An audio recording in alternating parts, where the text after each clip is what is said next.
Hey,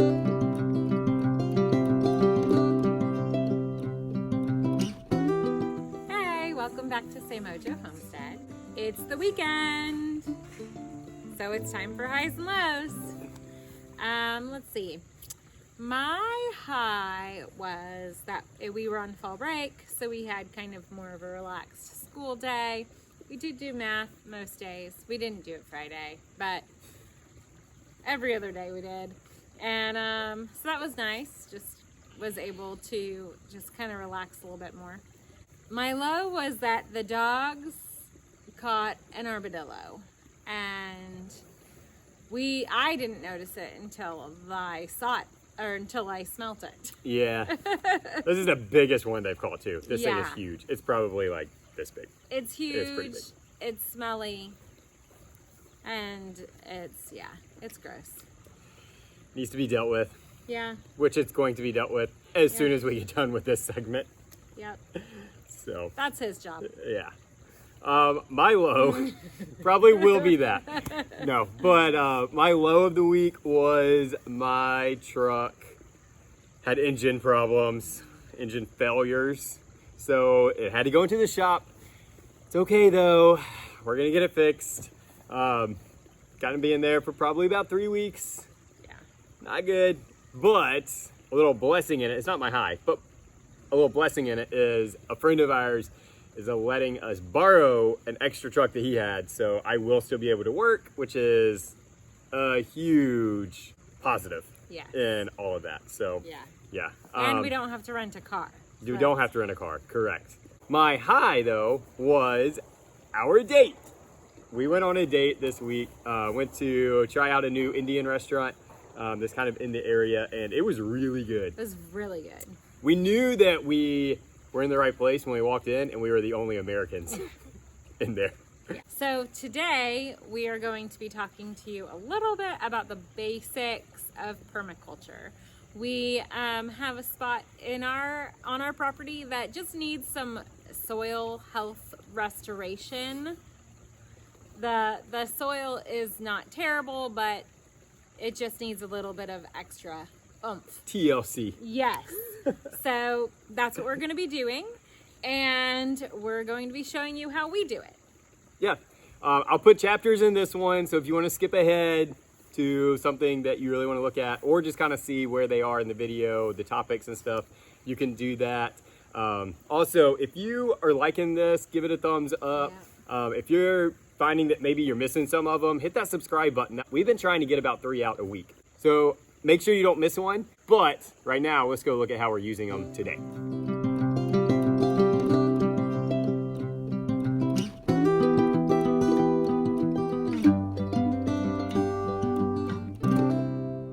So when you get a load of wood chips, this is what it's gonna kind of look like.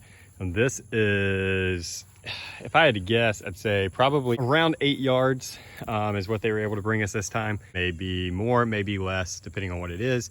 The other thing with wood chips to keep in mind is you don't exactly know what you're getting in it if you're gonna be picky about that. But that is what makes it so valuable for compost. All right, so we got caught in the rain, which felt pretty good, so I'm not complaining, but a little wet right now. But what I wanted to show you guys is when you get wood chips, you get kind of everything in there, all different sizes. For the most part, these are pretty small, wood chip pieces. The company we get it from does a great job of really getting most of the stuff ground up really well. We have been really pleased with them. The benefit of doing wood chips over mulch is that you get all of the leaves that were on the tree as well, as long as they're on the tree and it's not the middle of winter.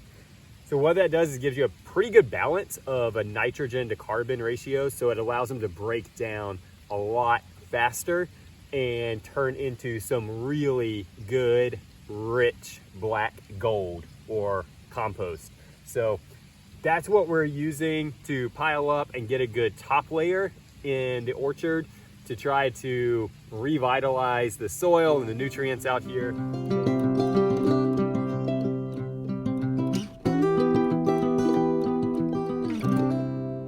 So basically what we're doing is we're taking the pile and we're moving it down all the way to the grass. So the whole width of our orchard. And what we've discovered is in this batch of mulched wood, we have holly, we have a little bit of oak, and of cedar. So that's really neat that we get to have all those kind of put into our ground here. The other thing I did want to say is that we're trying to keep our depth about 6 inches. They say do 4 to 6 inches. We're trying to do it pretty deep here to get a nice thick layer to compost down. It's helpful if you lay down cardboard. Now, we're not anticipating this load. We're super thankful for it, but we didn't know it would arrive so quickly. So we didn't have the chance to lay down the cardboard, which is fine, but it just makes it easier in the long run. You can kill those weeds and that grass and all that. Next time, hopefully we'll be able to do that. We can't really lay down cardboard too far in advance because we do have a dog that will shred it. Also, we needed to go ahead and get the pile moved out of respect for our neighbors. We didn't want to leave a huge pile of wood chips at the road. Because of those two things, we didn't get cardboard down, but we are hoping to do that the next go round. It's time to get back to work.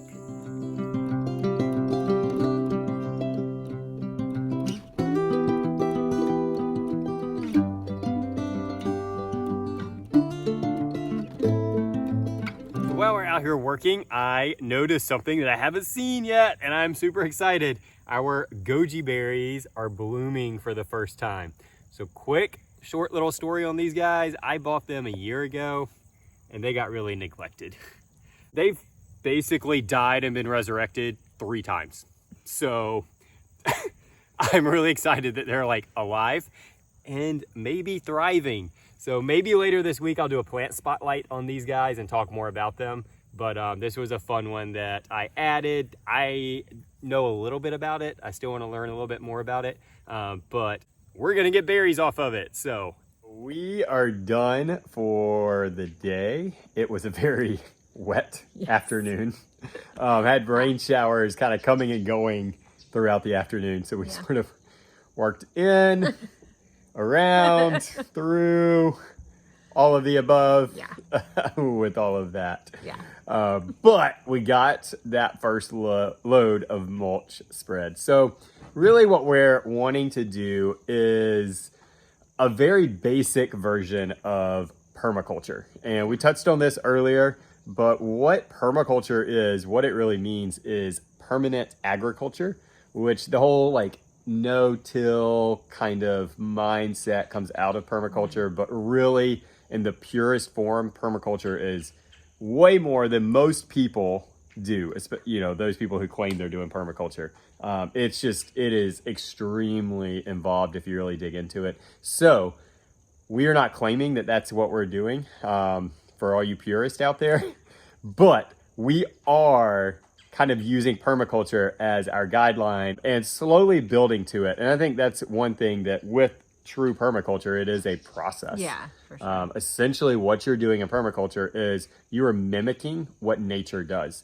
I mean, I don't know if any of you have ever noticed, but no one's out there tending to the forest or the prairies or the fields and all of that. It takes care of itself. There's no irrigation on it.